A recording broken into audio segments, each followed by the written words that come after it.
Today we're going to talk about different sets of numbers, notations and properties, and how to represent relationships among sets. Again, this should be review of material you should already know, but we will go through all the examples. Again, feel free to stop the video at any point and review or work problems on your own to see if you understand. So we have the real number line, and we're going to actually build the real number line and all the numbers that are on the number line that we are going to be responsible for representing and recognizing and working with. So if I look at the set of natural numbers, the set of natural numbers is represented with this symbol. It is an N with an extra bar in it. And the set of natural numbers are the set of numbers that we use for counting. So, for example, 1, 2, 3, 4, 5, numbers that when we were babies, we first used to start counting. So if I'm building the number line, let's say, the numbers that I would see so far would be 1, 2, 3, etc. So those are our natural numbers, our counting numbers. If I were to add the number 0 to that set of natural numbers, I would get what is known as whole numbers. And whole numbers, the set of whole numbers, is represented by a W with this extra bar. And again, if I'm building the numbers, it's the set of natural numbers, counting numbers, and 0. So 0, 1, 2, 3, 4, etc. Now, if I were to fold the number line at 0, and I look at numbers on the opposite side of 0, so I mean -1, -2, etc. So the set of natural numbers, 0, and the negatives of the natural numbers, I would get what is known as the integers. The set of integers is represented by this letter Z with an extra bar. And again, it's the set of natural numbers, 0, and their opposites. Now, if I were to look at the numbers in between these numbers and including these numbers that can be represented as a ratio, fraction, of integers, then I would look at the set of rational numbers. Now, the set of rational numbers is represented by the letter Q with an extra bar on it. And it's the set of all numbers that can be represented as a fraction. So let's say the fraction A over B, where A and B are integers and B does not equal 0.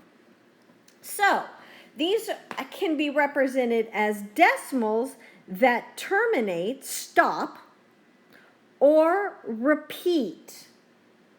So, for example, I can look at the numbers, 2/3.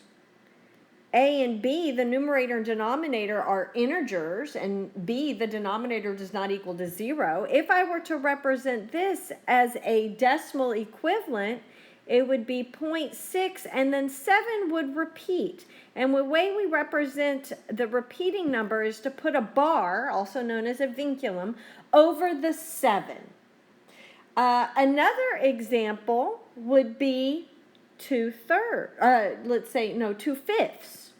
That would be another example of a rational number. Its decimal equivalent would be 0.4, and that terminates. It's just 0.4.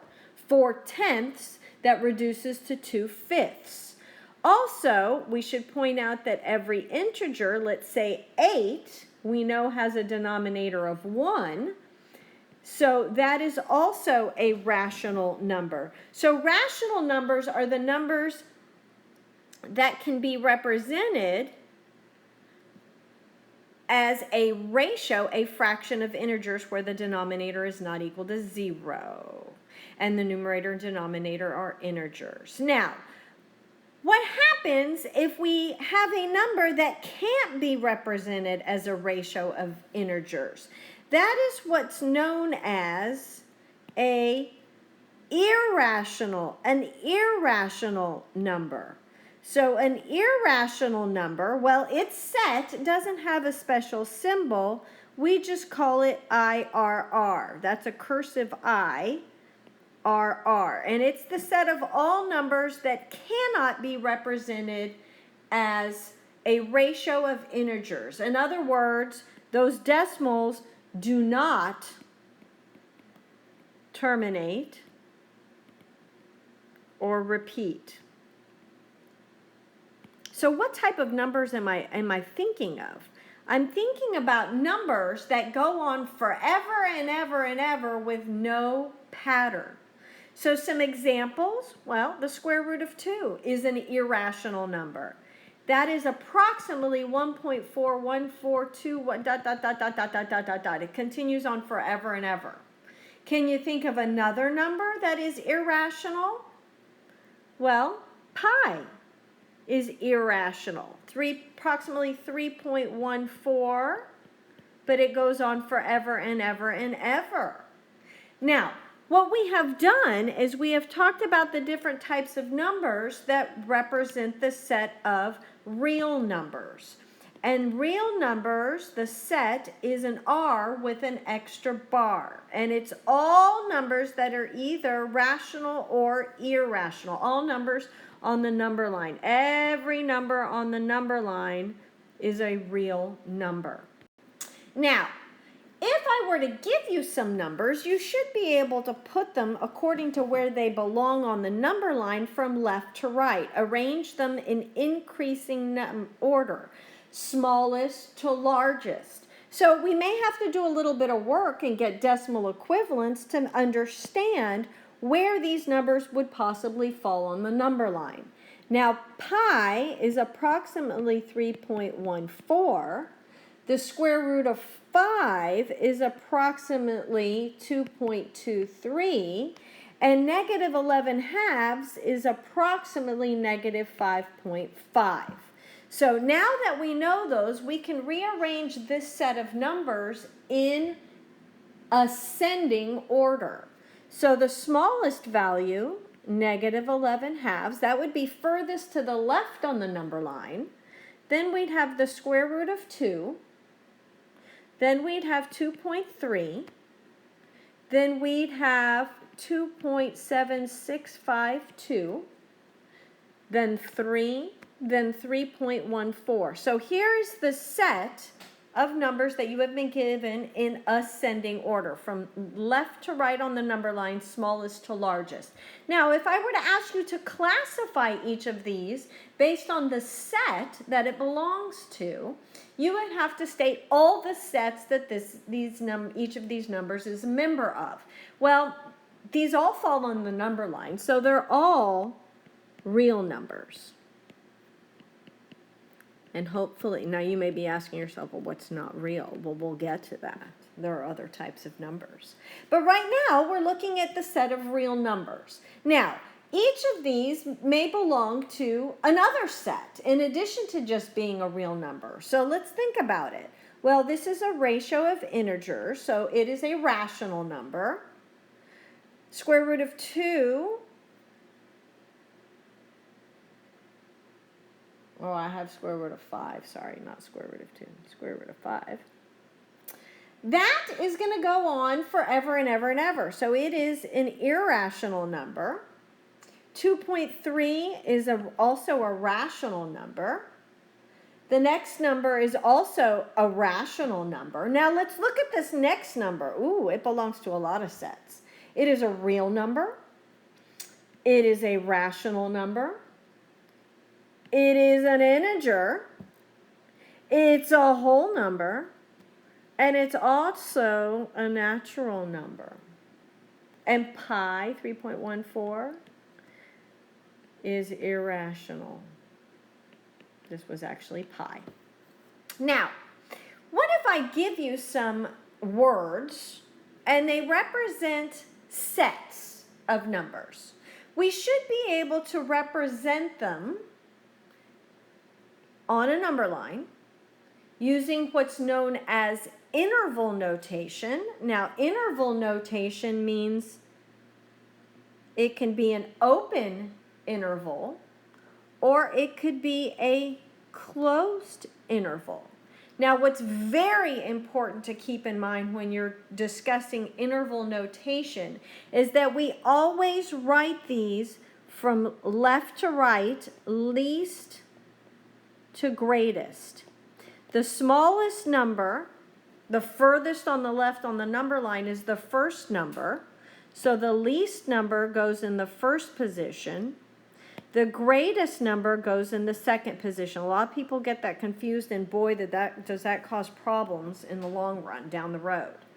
Or we should be able to not only write this, graph them on a number line, but write these sets as interval notation, but we should also be able to represent these as inequalities. So less than, greater than, less than or equal to, greater than or equal to. So let's go ahead and represent each of these intervals using these notations. All numbers less than 3. So if I go to the number line and I look at all numbers less than 3, I look at 3, and I'm looking at all numbers that are less than 3. So not equal to 3, but less than 3. So to the left of 3. So that set would be represented using that graph. Now, as an interval, this is going to be an open interval. What is the smallest value? Well, it goes on forever to the left, so it goes on forever to negative infinity. So the furthest left it goes is all the way forever and ever and ever to negative infinity. What is the largest value? The largest value is 3, but since it's not equal to 3, that is why we have an open interval here. If it included 3, I would close it. And we always use an open interval for infinity because it's not really a numerical value. Now, how would I represent this as an inequality? Well, let's let x equal all the numbers that we are talking about. X can be any number that is less than 3. So that's how we would represent it as an inequality. Now let's look at the next set of numbers. I'm looking at all numbers, x, that are greater than or equal to negative 2. Greater than or equal to negative 2. So I'm looking at negative 2, and I'm looking at all numbers that are greater than or equal to negative 2. So I'm going to include negative 2 because it could equal negative 2. So as an interval, it is going to be a closed interval on the left because I'm going to include negative 2. That is the smallest value. And what is the largest value? Well, it goes on forever and ever and ever to positive infinity. And again, with infinity, we use an open interval. Now, how would I represent all these numbers x? Well, x can be any number that is greater than or equal to negative 2. So that's how I would write it as an inequality. Now, what if I'm looking at all numbers between 2 and 4? All numbers between 2 and 4. Well, it's not between and including, it's just in between. So these are all the numbers that are in between 2 and 4. Since the endpoints are not included, it is going to be an open interval. The smallest value goes first, so that is a 2. The largest value is 4. It doesn't include it, so again, we have open intervals. Now, to represent this as an inequality, it's going to be an extended inequality. So I'm looking at all numbers x that are in between 2, and 4. So greater than 2, less than 4. And again, it's not equal to, those endpoints are not included. So if the endpoints are included, we are going to use a closed bracket, and it would be with inequalities that are or equal to. If the endpoints are not included, then they would be open intervals, and the inequalities that correspond to those are just greater than or less than. Now, what if I want to use set notation to represent these sets with graphs, but also roster notation, interval notation, and set builder notation? So if I'm looking at all numbers except 1, and I want to graph all numbers except 1, well, it's going to be the real number line, and I'm going to shade everything that is not 1. So all numbers that are on the number line except 1. Now, can I represent these as roster notation? Well, what is roster notation? Roster notation is just a list of numbers. So can I list every single one of these numbers? No. So there is no roster notation for this. However, there is interval notation. I see 2 intervals. The first interval is here. How would I represent that using interval notation? Well, the smallest value is negative infinity. The largest value in this little interval is 1. It's not included. But I see another piece. The other piece is this interval. How am I going to represent that interval? Well, the smallest value is 1, not including 1. The largest value is infinity. Now, how do I connect this? Well, I could, if I'm a number x, I could be on the left-hand side, or I could be on the right-hand side. So we're going to talk about how to represent or as a union on the next page. So we see if we have interval notation, we don't have roster notation. Let's look at the next set. The next set is numbers within 3 units of 2. So let's find 2 on the number line, and let's go 3 units to the right. If I go 3 units to the right, 1, 2, 3, where am I? I'm at 5. So I would include 5. So that's within 3 units to the right. The number line does go on forever, but I'm only interested in this piece here. And I need to go 1, 2, 3 units to the left. So what number would that be? -1. So this is 3 units to the left. This is 3 units to the right, away from 2. So now I see this little segment. Now, again, the number line does continue forever, but I'm only interested in the numbers within 3 units of 2.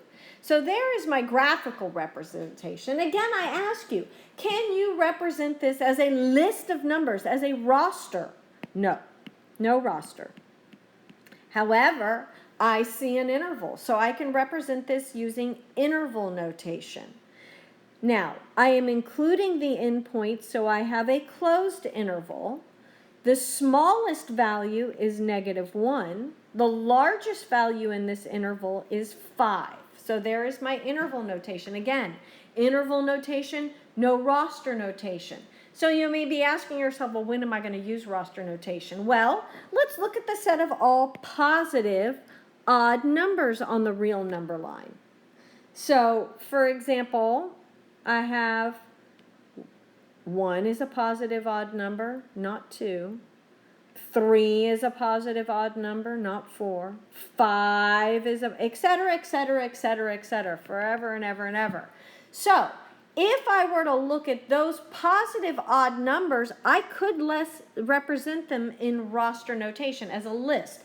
The first one would be 1, 3, 5, and if I put dot, dot, dot, it goes on forever. So I've established a pattern. Can I represent this as an interval? No. No interval. So there is no interval notation for this. So again, if we have roster notation, we don't have interval notation. Now, how can I represent these sets using what is known as set builder notation? Set builder notation is a very fancy way of representing sets. We're defining a set with a name, so I'm going to call it X. So the first thing you're going to put in this set is what we are representing, the set of all numbers that we call X. Now, this next little line here is known as such that. So I'm looking at the set of all numbers X such that, and then everything that you put here after that little line are statements about X. So conditions, specific conditions about X. So what do I mean by that? Well, I could include X is a real number, X is a positive number, X is an interval, X is, so anything I want to say about those numbers in that set that I have called X goes after the bar. That is set builder notation. So let's go ahead and use each of these representations to represent the set of all numbers less than or equal to 4. Graphically, on the number line, I would look at all numbers less than or equal to 4. As an interval, it would be open interval, negative infinity to 4, closed. Open for infinity always, and in this case, since it's or equal to, it's closed. It includes the 4. As an inequality, it would be X is less than or equal to 4. And set builder notation would be the set of all numbers X such that X is less than 4. So I'm just going to include the conditions to be the inequality here. That's it. That's set builder notation.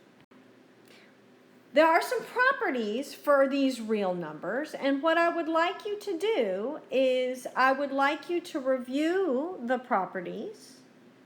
They are found in your textbook, which can be accessed electronically through my math lab. So you can go to the point in P.1 and try to come up with examples for each of these properties.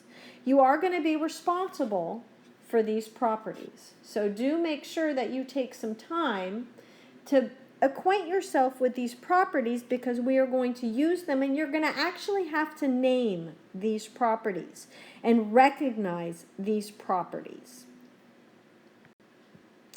Now, in particular, if I were to give you a number and I were to ask you to describe the additive inverse and the multiplicative inverse of the given number, you should be able to recognize how that relates on the number line, but then state them.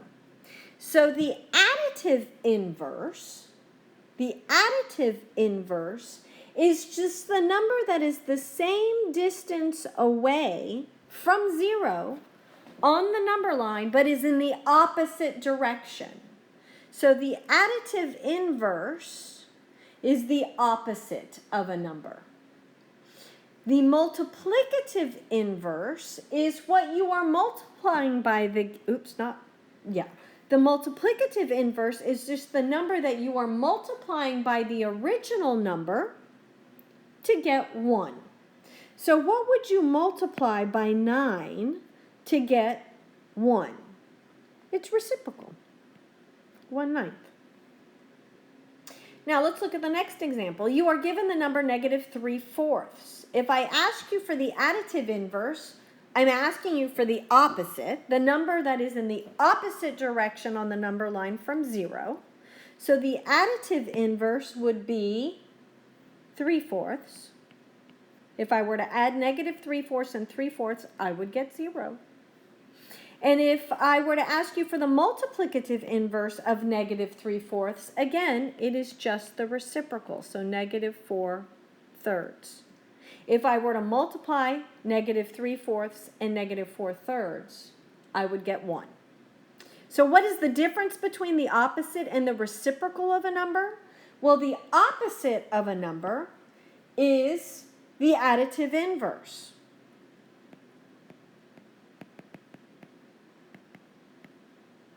It is what you are adding to a number to get 0. The opposite. What is the reciprocal of a number? The reciprocal of a number is the multiplicative inverse.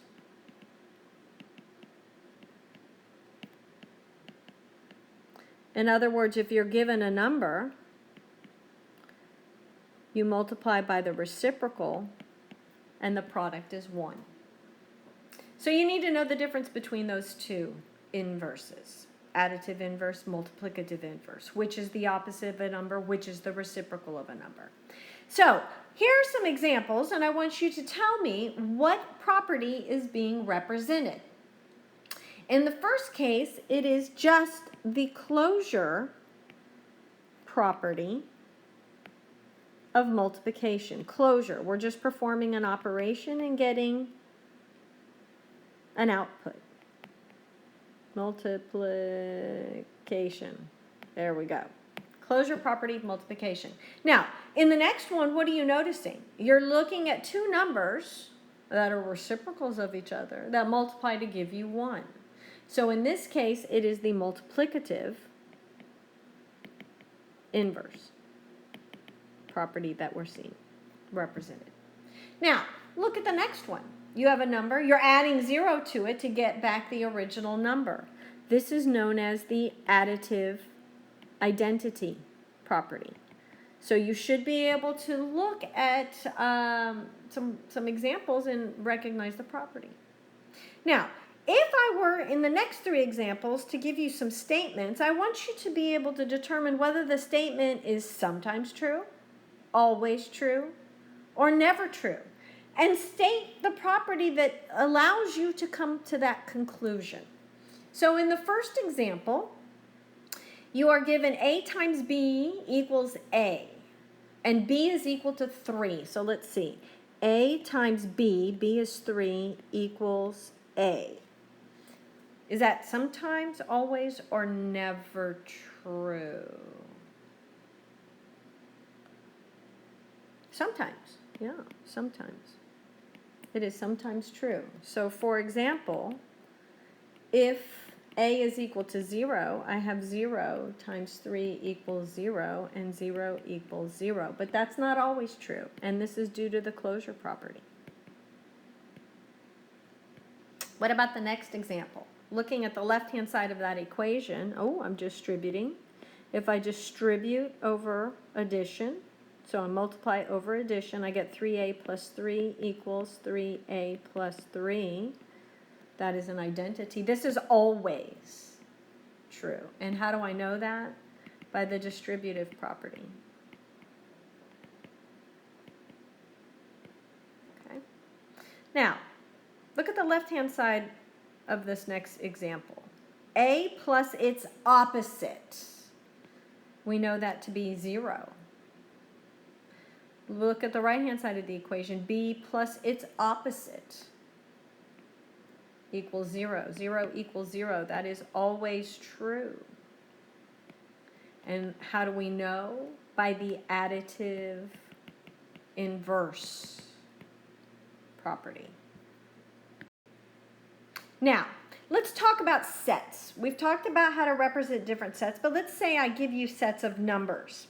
You should be able to represent the intersection or determine the intersection of 2 or more sets, or in the union of two or more sets. So if I'm looking at the intersection of two sets, intersection means that I'm looking at all the elements that belong to both set A and set B.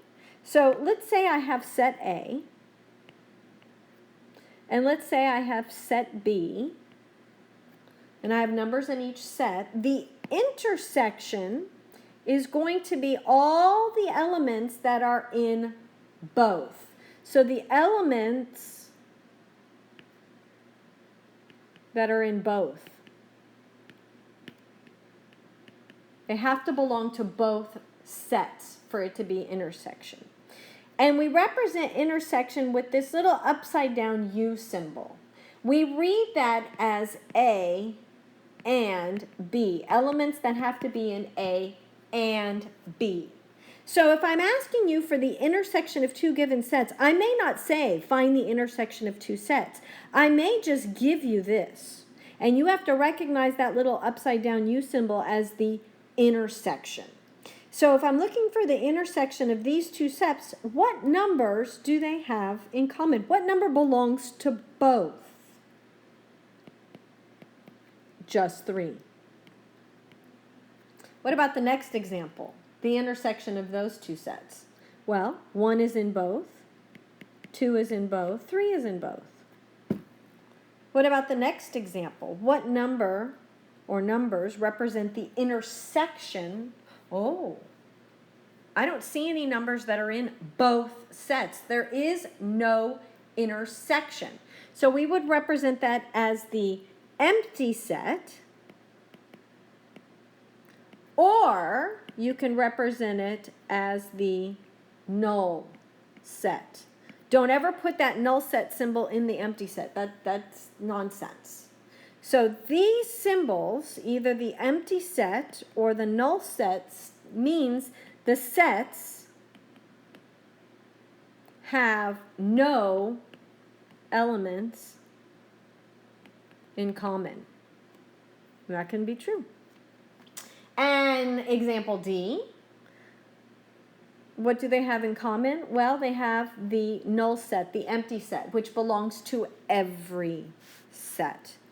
The empty set, the null set belongs to empty set. Now, what is the difference between the intersection and the union of two sets? Well, let's say I have set A, and I have set B. And I'm looking for the union of the two sets. Well, you represent union with the U symbol. And we read that as A or B. So union, that little U symbol, means or. The upside down U means and, the intersection. So what am I talking about when I'm talking about the union of two sets? Well, I'm talking about every single element that is in A or any element that is in B. So I'm combining all of the elements in A that belong to A or B into one set. That is the union. So it's everything. So it's everything, not what they share, everything. So the union would be everything in here or everything in here. So the union of these two sets would include 1, 2, 3, and 4. Any number that appears in either one or the other. It doesn't have to be in both. We do not repeat numbers. When we write sets of numbers, we like to write them in ascending order, and we do not repeat numbers. So don't write the 3 twice. What about the union of the next set? 1, 2, 3. Union is actually the intersection. What about the union of the next set? 1, 2, 3, 4, 5, 6. And what about the union of the next set? 1, 2, 3. So again, write sets in ascending, increasing order, And do not list elements more than once. That's important. This is important because we are going to be working with sets forever. And we need to make sure that we represent our sets correctly so we don't lose points. Now, what if I give you a number and I ask you, does it belong to the set? Is it an element of the set? Well, this little symbol here literally means is an element of or belongs to. So if I say, is 1 an element of this set? This is true. 1 belongs to is an element of this set. Now, what does this symbol mean? This little weird E looking thing with a line through it. It means is not an element of, doesn't belong.